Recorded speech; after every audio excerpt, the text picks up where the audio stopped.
Ngomandulo ihlandla lokuqala le-COVID-19 laphela njengoba nesibalo sababehaqeka ngosuku sasiqala ukwehla kancane kancane. Uhulumeni waqala ukuvula izinto enzela amaholide asehlobo kepha imithetho yaxikizwa kwathi abathelelekayo bavele banda ezisebenzini zomkhakha wezempilo. Lokho kwakusho ukuthi umsebenzi usuqala phansi futhi njengoba zazingena kanyane iziguli ezibhedlela. There are huge pressures in terms of both staff and space to accommodate patients, and in these situations there are some very difficult calls to make about who should receive oxygen, ventilators, etc.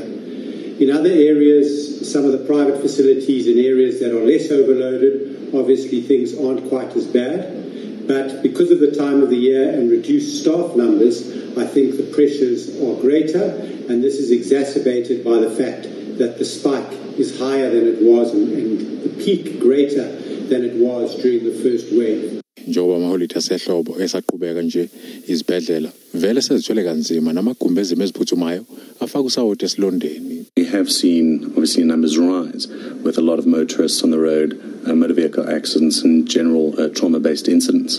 This is obviously compounded by the pandemic. Okukhathazayo ukuthi leli hlandla libukeka lingakhethe ebala njengoba sekukhona abancane kanye nabaziphilelayo nje abangena ezibhedlela. Njengoba kungakabonakala isixazululo salenkinga kwamanje izibhedlela zingase zizibone zibhekene nenkulu incindezi kunangehlandla lokuqala.